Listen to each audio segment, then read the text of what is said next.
Welcome to the insider కార్యక్రమంలో ఇవాళ మనతో పాటు కత్తి పద్మారావు గారు ఉన్నారు. కత్తి పద్మారావు ఆంధ్రప్రదేశ్ దళిత ఉద్యమానికి కొండ గుర్తు. ఒకప్పుడు ఉద్యమానికి కొండంత అండగా కూడా ఉన్నారు. ఆ తర్వాత లేరని కాదు. పద్మారావు గారు పార్టీల వెంట పడ్డాక కత్తికి పదును తగ్గిందంటారు. ఉద్యమాలు కూడా ఇదివరకున్నంత ఉధృతంగా లేవు. ప్రస్తుతం ఆయన అధ్యయనాల మీద, రచనల మీద ఎక్కువ కాలం వెచ్చిస్తున్నారు. తాజాగా ప్రత్యేకాంధ్ర ఉద్యమంలో క్రియాశీలంగా ఉన్న దళిత నేత కత్తి పద్మారావుతో కరచాలనమే ఇవాల్టి ఇన్సైడర్.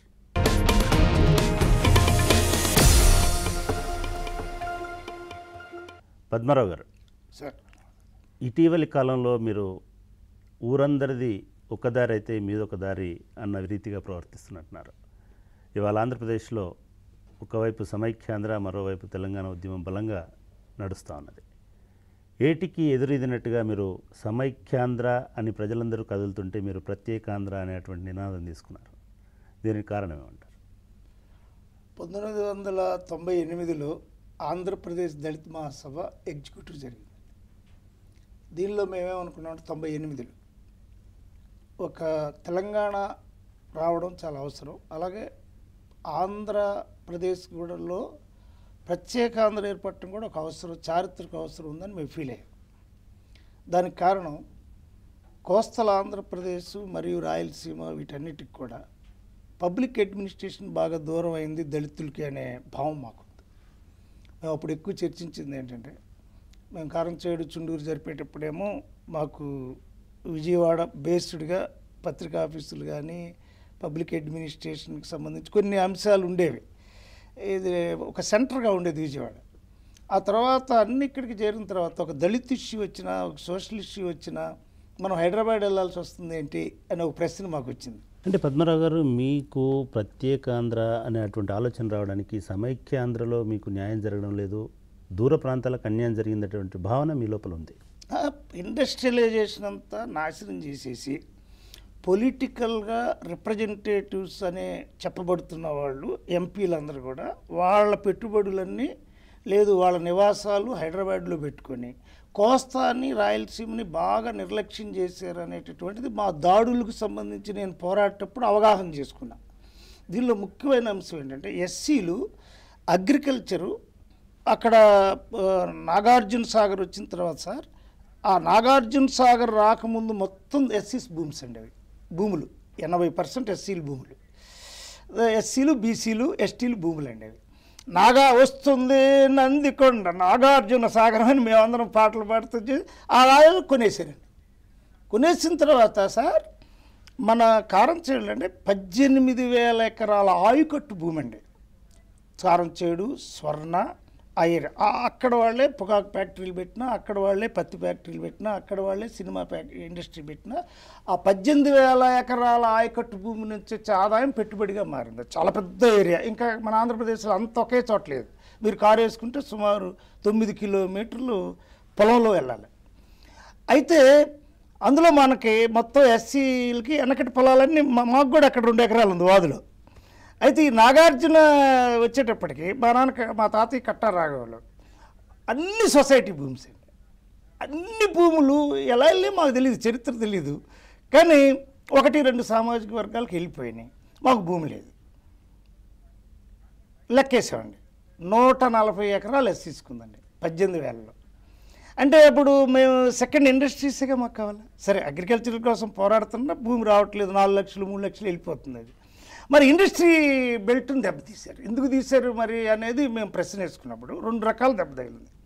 ఒకటి, భూస్వామ్య వర్గంగా నీళ్ళు వచ్చిన చోటల్లో ఎస్టాబ్లిష్ అవుతున్నటువంటి వాళ్ళు భూములు ఆక్యుపై చేసేస్తున్నారు. 2, వాళ్ళ అదనపు ధనం మనకు ఒక ఇండస్ట్రీ ఏరియా రూపొందించట్లే. సరే, అదనపు ధనంతో ఇక్కడ ఏదైనా ఒక ఫ్యాక్టరీ పెట్టాడు అనుకోండి, మన వాళ్ళు వెళ్ళి అందులో పనిచేస్తారు. అది హైదరాబాద్లో పెడుతున్నాడని తెలిసింది. పద్మరావు గారు, మీరు చెప్తున్న దాన్ని బట్టి ఇవాళ ఎవరైతే ఈ ప్రజాస్వామ్య వ్యవస్థలో ఎంపీలుగా లేకపోతే ఎమ్మెల్యేలుగా ఎలక్ట్ అయ్యి మీ ప్రాంతానికి, మీ ప్రాంత అభివృద్ధికి ప్రాతినిధ్యం వహించినటువంటి వాళ్ళు ఉన్నారో, వాళ్ళు మీ ప్రాంతంలో పెట్టుబడులు పెట్టట్లేదు అని అంటున్నారు, లేదా మీ ప్రాంతం బాగు కోసం ప్రయత్నం చేయలేదు అంటున్నారు. కానీ భారత ప్రజాస్వామ్యంలో ఈ ఎన్నికల వ్యవస్థలో ప్రతి 5 సంవత్సరాలకు ఒకసారి మీకు అవకాశం వచ్చింది. ఎందుకని కోస్తాంధ్ర ప్రజలు అటువంటి పెట్టుబడిదారులని, అటువంటి వ్యాపారస్తులని ఎన్నికల నుంచి తప్పించలేకపోయారు, ఎందుకు ఓడించలేకపోయారు? 1994 ప్రాంతం వరకు మేము దళిత ఉద్యమం నడిపిన తర్వాత బై సోషల్గా మనం కేవలం డిమాండ్ చేయటం కాదు, రాజకీయ ఉద్యమంలోకి వెళ్ళాలి అని చెప్పి ఆలోచించి నేను అప్పుడు 18,000 రూపాయల జీతం అండి, 18,000 రూపాయల జీతానికి రాజీనామా ఇచ్చి బీఎస్పీలో నిలబడ్డా. కాన్సీరామ్ గారితో కలిసి డిస్కస్ చేసి మేము ఇక్కడ ఒక వింగ్ హైదరాబాద్ తీసుకొచ్చాం. నేను ఫస్ట్ రిజైన్ చేసి నిలబడ్డామని నేను. కారణం అప్పుడు గెలుస్తానని కాదు, ఎప్పటికైనా మనం రాజకీయంగా రిప్రజెంటేషన్ చేయాలి. ఒక పెద్ద ఉద్యమం వచ్చింది సార్. ఒక పెద్ద ఉద్యమం వచ్చిన తర్వాత నాకు 23,000 ఓట్లు. 89లో ఈ పోలీస్ కేసులు వీటన్నిటికి సంబంధించినటువంటి పెద్ద ఒత్తిడి వచ్చిన తర్వాత ఒక పీపీపీ అని సొంతగా మేమే పార్టీ పెట్టాం. అంటే పేద ప్రజల పార్టీ అని పెట్టి అసలు పొలిటికల్ రిప్రజెంటేషన్ స్టార్ట్ అవ్వాలి అని మేము స్టార్ట్ చేసాం. పార్టీలు ఏమిటి పట్టం కాదు, పార్టీ నిర్మాణం చేసేటానికి ప్రయత్నం చేసాం. చేసిన తర్వాత పొలిటికల్ ఎడ్యుకేషన్కి సంబంధించి వచ్చేటప్పటికి మా దగ్గర ఏమైంది, ఓటు కొనడం అనే ఒక ప్రాసెస్ తెలుగుదేశం వచ్చినాక హెవీగా పెరిగి 500 తర్వాత మద్యం ఇదంతా వచ్చి సిస్టము 3 days 4 days ఆపరేట్ చేసేస్తున్నారు. మేము అంతకుముందు చైతన్యం చేసేస్తాం, ఓటు మనం మొత్తం కీలకమైంది అబ్బాయి, ఓటు మన రాజకీయ అధికారాన్ని నిర్ణయిస్తుందని ఎంతో ఎడ్యుకేట్ చేస్తాం. ఆ 2 days 3 daysకి సంబంధించినటువంటి ఓ పెద్ద యంత్రాంగం, అది రాజకీయ యంత్రాంగం డిఫరెంట్గా ఉంది. మళ్ళీ ఒక బూత్ ఏరియాలో ఇవన్నీ ఉన్నాయి. ఇది మేము అప్పుడు నేను మొత్తం దళితులు 23,200 అండి. నాకు 23,200 22,800 ఓట్లు వేశారు. దళిత్స్ మొత్తం వేస్తే మనం గెలవట్లేదు, ఎందుకు మనం ఏం చేస్తాం, ఉద్యమకారుడు అయిపోయాం. కానీ పద్మారావు గారు, మీరు చెప్తున్న దాన్ని బట్టి కోస్తాలో ఒక అసమాన సామాజిక వ్యవస్థ నెలకొని ఉన్నది, దోపిడీ జరుగుతున్నది, సామాజిక వర్గాల దోపిడీ, శ్రమ దోపిడీ అనేది జరుగుతూ ఉన్నది. కానీ ఇవాళ ఉన్నటువంటి కోస్తా ఆంధ్ర పరిస్థితి చూస్తే మొత్తం ఆంధ్రప్రదేశ్లో ఇవాళ కోస్తా ఆంధ్ర అనేది ఒక అద్భుతమైన నాయకత్వంలో సమైక్యాంధ్ర ఉద్యమాన్ని నడిపిస్తున్నది. చాలామంది మీరు చెప్తున్నటువంటి ఎంపీలు ఎమ్మెల్యేలు ముందుండి వాళ్ళ పదవులను వదులుకొని ఇవాళ సమైక్యాంధ్ర కోసం ప్రయత్నం చేస్తున్నారు. అటువంటి ఇది నిర్మాణాన్ని గ్రామ స్థాయిలో కూడా వాళ్ళు ఎవరో నాయకులు కాదండి, 10,000 మందితో మీటింగ్ పెట్టిన వాళ్ళు అందులో ఎవరు లేరు, 10,000తో పెట్టిన రికార్డు లేదు. వాళ్ళు ఎంపీలు, వాళ్ళకు ఒక పొలిటికల్ క్యాడర్ ఉంటుంది, అక్కడ పొలిటికల్ క్యాడర్ ఉంటుంది. వాళ్ళకి ఒక 8 కోట్ల రూపాయలకు చెక్ పవర్ ఉంటుంది కాబట్టి చిన్న వాళ్ళకి కొన్ని వెసులుబాట్లు కలిగించడం, గ్యాస్ ఇచ్చినోడు వాడు అమ్ముతుంటాడు, పెట్రోల్ బంక్ ఇచ్చినోడు వాళ్ళు అమ్ముతుంటారు, తర్వాత కొన్ని సిలిండర్లకు సంబంధించిన బ్రోకరీ అవి వాళ్ళు ఇచ్చే వెసులుబాటుకు ఒక పొలిటికల్ క్యాడర్ ఉంటుంది. వాళ్ళు ఎవరు అక్కడ జీవించరు, వాళ్ళందరూ హైదరాబాద్ వాళ్ళే. వాళ్ళు నాకు ఒక రకంగా మా 8 మంది ఎంపీల పేర్లు నాకు ఇష్టం లేదు, 8 వరుసగా పేర్లు చూడండి, వాళ్ళందరూ హైదరాబాద్ వాళ్ళే. అక్కడెవరు 15 రోజులు కూడా వరుసగా ఉండేవాళ్ళు లేరు. వాళ్ళకి ఎవరికి ఈ పొలిటికల్ లీడర్షిప్ కానీ సోషల్ లీడర్షిప్ కానీ లేదు. ఉంటే మన కాంగ్రెస్ని ఎదిరించి పార్టీ పెట్టపోయారు. వాళ్ళు ఏంటంటే 2 స్ట్రాటజీస్ తీసుకున్నారండి. నీళ్ళు వచ్చిన తర్వాత, భూమి మీద పెత్తనం వచ్చిన తర్వాత ఒక అదనపు ధనం వచ్చింది. ఈ అదనపు ధనం అక్కడ పెట్టుబడి పెడితే వాళ్ళు లిబరేషన్ పెరుగుతుంది. పెట్టుబడులు పెట్టిన దగ్గర కార్మిక వ్యవస్థ అప్పటికే 1967కి కోస్తా జిల్లాల్లో మీకు సిపిఎం బలంగా వచ్చింది. మా కొల్లా వెంకయ్య గారు, జాగర్లమూడి వీళ్ళందరూ కూడా ఇక్కడ తెలంగాణలో ఉండేటువంటి శ్రామిక పోరాటం, అక్కడ కార్మిక ట్రేడ్ యూనియన్ వచ్చేసింది. ఈ ట్రేడ్ యూనియన్ని దెబ్బతీయాలని జూట్ మిల్లులన్నింటిని దెబ్బకొట్టారు, షుగర్ ఫ్యాక్టరీలన్నింటిని దెబ్బకొట్టారు, తర్వాత ఆయిల్ మిల్లులన్నింటిని దెబ్బకొట్టారు, తర్వాత జీడిపప్పు ఫ్యాక్టరీ పలాసలో ఉంది కానీ ఇప్పుడు మాకు లేదు. ఇవన్నీ చాలా లోతుగా చూస్తే ఏంటంటే అక్కడ ఉండేటటువంటి వాళ్ళని బానిసలుగా చేసే ఒక ప్రయత్నం. మాకు ముఖ్యపట్నం వస్తేనే. కానీ చాలామందిలో, ముఖ్యంగా తెలంగాణ ప్రాంతంలో ఉన్నటువంటి వాళ్ళలో, హైదరాబాద్లో ఉన్నటువంటి వాళ్ళలో, ఆంధ్ర ప్రాంతం అంటే చాలా డెవలప్ అయింది, ఆంధ్ర వాళ్ళు దోచుకుంటున్నారు మమ్మల్ని, ఆంధ్ర వాళ్ళ వల్ల మా ఉద్యోగాలు పోతున్నాయి అంటున్నారు. మీరు ఇంకో డిఫరెంట్ దృశ్యాన్ని చూపిస్తున్నారు. మీరు ఇన్సైడర్ పెట్టారు కాబట్టి చెప్పగలుగుతున్నారు, అవుట్ సైడర్లు ఏం చెప్తాం? అవన్నీ అవుట్ సైడర్ ఫోకస్. నేను నా వ్యక్తిగతం చెప్పుకోవడానికి నేను ఇక్కడికి రాలేదు. ఒక్కటే మీరు ఏ పేటకైనా వెళ్ళి పరిశీలించండి, మా ప్రతి పేటలో ప్రతి ఇంటికి బిఏ చదివినోడు ఉన్నాడు. డాక్టర్ బిఆర్ అంబేద్కర్ యొక్క మహోన్నతమైన కృషి వల్ల మేము 1953 కదండి, నేను 1953లో పుట్టేటప్పటికే మా ఊర్లో ఫస్ట్ జనరేషన్ స్టార్ట్ అయిపోయింది. విద్యను మొదట అందుకున్నాము. విద్యను మొదట అందుకున్న ప్రయోజనం ఫస్ట్ జనరేషన్కి ఉద్యోగాలు వచ్చినాయి. వాళ్ళు కొంతమంది హైదరాబాద్ వచ్చారు, మా అన్నయ్య కూడా హైదరాబాద్లో ఆఫీసరే, అందుకే నేను 71 ఇక్కడ చూడగలిగాను. కానీ సెకండ్ జనరేషన్లో మాకు పొలిటికల్ పైరవీ లేదుగా. అక్కడ ఒక ఎంపీ మాకు లేడు. ఇంతవరకు నేను ఏ ఎంపీని చూడలే, మీరు ఆశ్చర్యపోతారు. ఇప్పుడు మీరు అంటున్న ఎంపీని స్టూడియోలో చూడటమే నేను.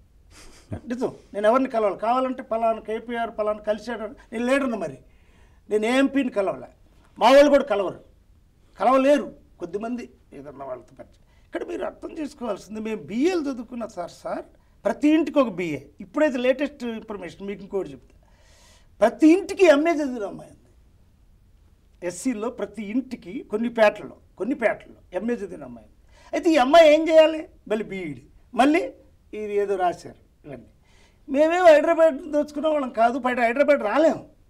మీ ఫర్ ఇన్ఫర్మేషన్, మా పిల్లలు ఉద్యోగం వచ్చే వరకు నేను హైదరాబాద్ 1-2 సార్లు వచ్చేవాడిని. అది నన్ను తీసుకొచ్చుకొని మీటింగ్ చెప్పుకొని పంపాలి. అవి నా దగ్గర ఉండవు. ఏ రోజుకి ఆ రోజు పుస్తకాలు, మ్యాగజైన్స్, 36 పేపర్లు, ఈ గోళవడం మనం.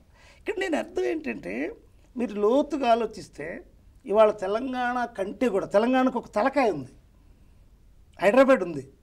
హైదరాబాద్ వల్ల దాన్ని సరిగా చేసుకుంటే ఏదో చేయొచ్చు, కానీ మాకు తలకాయ లేదు. మేము వెళ్ళి ఎక్కడన్నా ఉద్యోగం వెతుక్కోవాలంటే ఊరు లేదు సార్. నేను మన వేమూరులో నిలబడ్డాను కదా, కాఫీ తాగడానికి హోటల్ లేదు. నేను మళ్ళీ ఇంటికి వెళ్ళేవాడిని, పొన్నూరు భోజన హోటల్ లేదండి, మొత్తం వేమూరు నియోజకవర్గంలో. మా ముఖ్యమంత్రి కదా ఇప్పుడు. మళ్ళీ నేను నైట్ 12ంటికి ఇంటికి వెళ్ళి అన్నం తిని మళ్ళీ పొద్దున్న అన్నం కట్టుకొని వచ్చాను. అంటే పక్కన వెళ్ళండి. మీకు చాలా లోతుగా చూస్తే వ్యవసాయ కులాల్లో కూడా పాపం ఏ మాట కామాట చెప్పుకోవాలి. ఇప్పుడు మనం ఏదో కమ్మ రెడ్డి అనుకున్నాం, అందరి గురించి కాదు. 48 లక్షల ఎకరాల మాగాణి భూమి ఇక్కడ ఉండే నీళ్ళ వల్ల సాగేది. 38 లక్షల ఎకరాల మెట్ట భూమి మీ మీదగా వస్తున్న నీళ్ళ వల్ల మాకు సాగేది. ఇప్పుడు రైతుల భయం కూడా అదే, రేపు ఏదైనా నీళ్ళు ఆపేస్తే ఈ మొత్తం 38-48 పోతాయి. మనకి 1950 తర్వాత త్రిపురనేని రామస్వామి చౌదరి గారి యొక్క మహోన్నతమైన కృషి వల్ల వాళ్ళు బ్రాహ్మణ వ్యతిరేక పోరాటం చేయటం వల్ల ఎడ్యుకేషన్లోకి వచ్చారు ఒక సెక్షను. తర్వాత చదువు వల్ల కమ్యూనిస్ట్ ఉద్యమంలోకి వచ్చారు ఒక సెక్షను. ఇంకొంచెం ముందుకెళ్ళి ఎంఎన్ రాయ్ మూమెంట్లోకి వచ్చారు. కానీ వాళ్ళు అంబేద్కర్ని చదవలేదు. కానీ ఆ మూడిటి వల్ల వాళ్ళు ప్రోగ్రెసివ్ గ్రూప్ ఉంది. ఇప్పుడు ఈ వెలివేషన్ అంతా ప్రోగ్రెసివ్ గ్రూప్ది.